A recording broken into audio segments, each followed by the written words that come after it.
FIFA world cup সারা বিশ্বের জন্য একটা আনন্দের উপলক্ষ, উচ্ছ্বাসের উপলক্ষ এবং নিঃসন্দেহে এটা আসলে এক ধরনের উন্মাদনার উপলক্ষ। তো 4 বছর পর পর যখন আসলে এই বিশ্বকাপ আসে, এই উন্মাদনা সারা বিশ্বে ছড়িয়ে পড়ে। বাংলাদেশে তো এই উন্মাদনা আসলে একটা অন্য রূপ ধারণ করে, যেটা আপনারা আমার চোখের সামনেই দেখতে পাই। তবে প্রতিবার যখন আসলে এই বিশ্বকাপ চলে, তখন নতুন নতুন কোনো কিছু আসলে সারা বিশ্ববাসীকে কানেক্ট করে। সারা বিশ্ববাসী সেই আনন্দ, উচ্ছ্বাস বা উদযাপনের ধরনের সাথে নিজেকে কানেক্টেড ফিল করে। তো এবারের বিশ্বকাপে 2026 সালের বিশ্বকাপে যুক্তরাষ্ট্র, কানাডা এবং মেক্সিকোর বিশ্বকাপে এক ধরনের বিশেষ উন্মাদনা বা সেলিব্রেশন সারা পৃথিবীর মানুষকে কানেক্ট করছে। এবং সেই সেলিব্রেশনটা কি? সেই সেলিব্রেশনটা হচ্ছে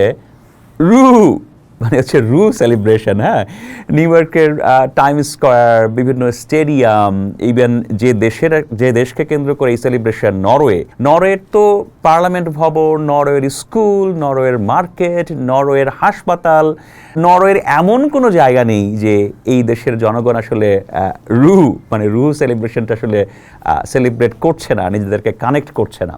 এবং সেটা যেহেতু খুবই উচ্ছ্বাসমুখর একটা সেলিব্রেশন, এবং এটা যেহেতু পৃথিবীর সকল মানুষকে ছুঁয়ে যাচ্ছে, এবং সেটা দ্রুত আসলে সামাজিক যোগাযোগ মাধ্যমের কল্যাণেই বলা যায়, দ্রুত আসলে পৃথিবীর বহু প্রান্তের মানুষকে কানেক্ট করছে। আমি একটু আপনাদেরকে আজকে এই বিশ্বকাপের উন্মাদনার মধ্যে, উচ্ছ্বাসের মধ্যে এই সেলিব্রেশনটার হিস্ট্রি এবং এটার যে উন্মাদনা বা এটার যে আসলে মাদকতা, সেটা সম্পর্কে একটু আপনাদেরকে আসলে অবহিত করতে চাই বা কিছু তথ্য আপনাদের সাথে ভাগাভাগি করতে চাই। আপনারা যারা ফুটবল খেলা দেখেন, ফুটবল আসলে উপভোগ করেন, তারা হয়তো 2016 সালের ইউরোর কথা একটু স্মরণ করতে পারেন। 2016 সালের ইউরোতে একটা দল, যে দলের নাম হচ্ছে আইসল্যান্ড, সেই দল অত্যন্ত ভালো ফলাফল করেছিল। সে দেশের জনসংখ্যা খুব সম্ভবত মাত্র 3,30,000 এমন, অথবা 3.5 লাখের কাছাকাছি আর কি। হ্যাঁ, সেই আইসল্যান্ডের ওই ফুটবল দল সেই বিশ্বকাপে আপনার গ্রুপ পর্বের 2টা ম্যাচ ড্র করেছিল, সম্ভবত ড্র করেছিল পর্তুগালের সাথেও, এবং তার পরের রাউন্ডে সম্ভবত কোয়ার্টার ফাইনালে এই দল হারিয়ে দিয়েছিল ইংল্যান্ডকে। ইংল্যান্ডের মতো ঐতিহ্যবাহী ফুটবল পরাশক্তিকে হারিয়ে দিয়েছিল আইসল্যান্ড। এবং এই দলের যে সেই স্বপ্নযাত্রা, এই দলের যে সেই অর্জন, সেই অর্জনের মধ্যে একটা সেলিব্রেশন খুব হচ্ছে আপনার সারা পৃথিবীতে ছড়িয়ে পড়েছিল। সেই সেলিব্রেশনটার নাম হচ্ছে আপনার থান্ডার ক্ল্যাপ। তার মানে হচ্ছে ড্রাম বাজানো হয়, ড্রাম বাজানোর পরে একসাথে হাততালি দিয়ে হাত উপরের দিকে তোলা হয় আর কি। হ্যাঁ, একটা দুর্দান্ত একটা সেলিব্রেশন। এবং এই সেলিব্রেশনটাও বলা হতো it is one kind of Viking celebration. এখন আমরা যে রুর কথা বলছি, এটাও হচ্ছে আপনার বলা হয় যে এটা ভাইকিং সেলিব্রেশন। এখন একটু প্রশ্ন আসতে পারে, হু আর দ্য ভাইকিংস? যদি আমি একটু পৃথিবীর হিস্ট্রিতে আছি, সেখানে আমরা দেখতে পাই যে আজ থেকে প্রায় 1100-1200 বছর আগে এই যে এলাকাটা, নর্ডিক এলাকা বা স্ক্যান্ডিনেভিয়ান এলাকা, একটু আপনাদের একটু ভৌগোলিক দূরে তথ্য জানিয়ে রাখি। আমরা স্ক্যান্ডিনেভিয়ান কান্ট্রি বলতে 3টা দেশকে বুঝি, নরওয়ে, সুইডেন, ডেনমার্ক।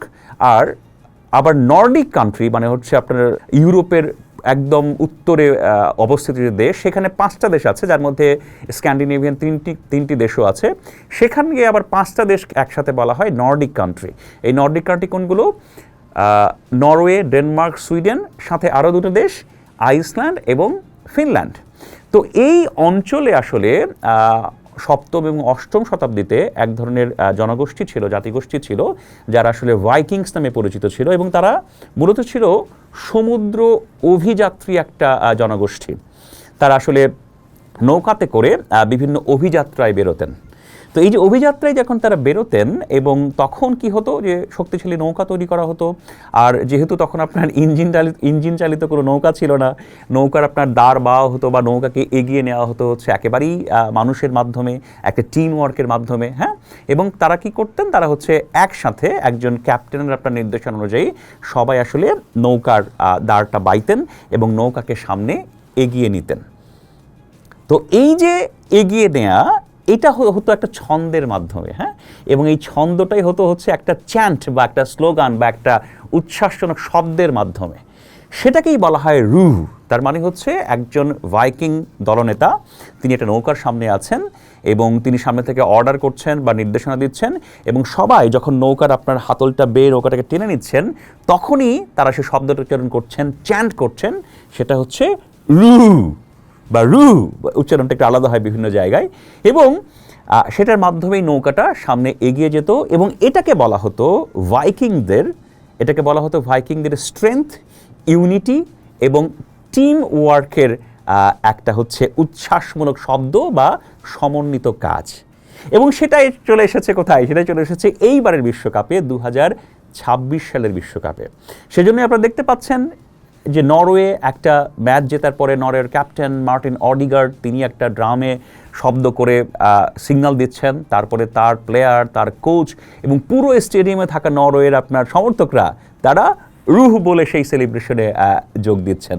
এবং নিঃসন্দেহে এটা সারা পৃথিবীতে আসলে ইলেকট্রিফাইংয়ের মতো আর কি, হ্যাঁ, একদম বিদ্যুৎ তাড়িত অবস্থার মতো করে পুরো পৃথিবীর মানুষকে কানেক্ট করছে, একটা পজিটিভ এনার্জি সবার মধ্যে আসলে ছড়িয়ে দিচ্ছে। এটা খুবই চমৎকার।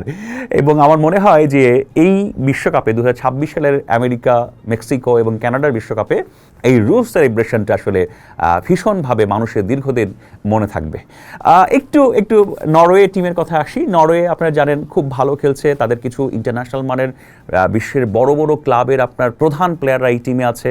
মার্টিন অডিগার্ড হচ্ছে আপনার আর্সেনালের ক্যাপ্টেন, আর্লিং হাল্যান্ডের কথা তো বলার কোনো কারণ নেই। আপনারা জানেন ম্যানচেস্টার সিটির প্রাণভোমরা স্ট্রাইকার, একের পর এক ম্যানচেস্টার সিটিকে শিরোপা জিতিয়েছেন, এবারও বিশ্বকাপে কয়েকটা গোল অলরেডি করে ফেলেছেন, বলা হচ্ছে তিনি গোল্ডেন বুটের অন্যতম দাবিদার।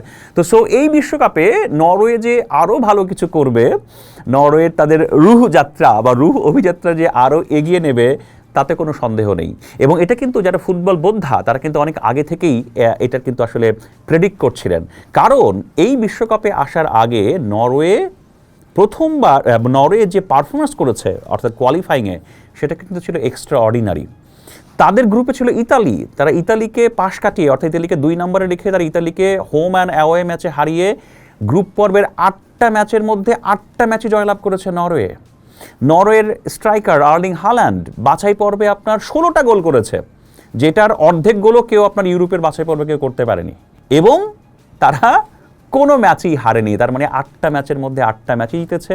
এখনও পর্যন্ত ওয়ার্ল্ড কাপের 2টা ম্যাচ তো জিতেছে, এই সেকেন্ড রাউন্ডে নিশ্চিত হয়েছে। আজ রাতে তাদের সাথে খেলা হচ্ছে আপনার ফ্রান্সের, অর্থাৎ আর্লিং হাল্যান্ডের সাথে কিলিয়ান এমবাপ্পে।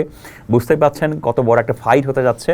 এবং এই ফাইটের মধ্যে যে নরওয়ে যে আরও ভালো কিছু করবে তাতে মনে হয় আসলে কারো সন্দেহ থাকার কথা নয়। তবে আমার কাছে মনে হয় নরওয়ে আরও ভালো করুক, সামনে এগিয়ে যাক, এবং এর সাথে সাথে তাদের যে রুহ সেলিব্রেশন, হ্যাঁ, সেটা কিন্তু ইতিমধ্যেই সারা বিশ্বে আসলে একটা প্রভাব বিস্তার করেছে। এবং আমার ধারণা এই বিশ্বকাপকে 2026-এর বিশ্বকাপকে আরও রঙিন, আরও প্রাণবন্ত, আরও সংযোগকারী বা কানেক্টেড করছে এই সেলিব্রেশন। এবং এই সেলিব্রেশনের কথা আসলে ফুটবল বোদ্ধা এবং সারা বিশ্ববাসী দীর্ঘদিন মনে রাখবেই বলে আমি মনে করি। পোস্ট দেখুন, শেয়ার করুন, থাকুন পোস্টের সাথে।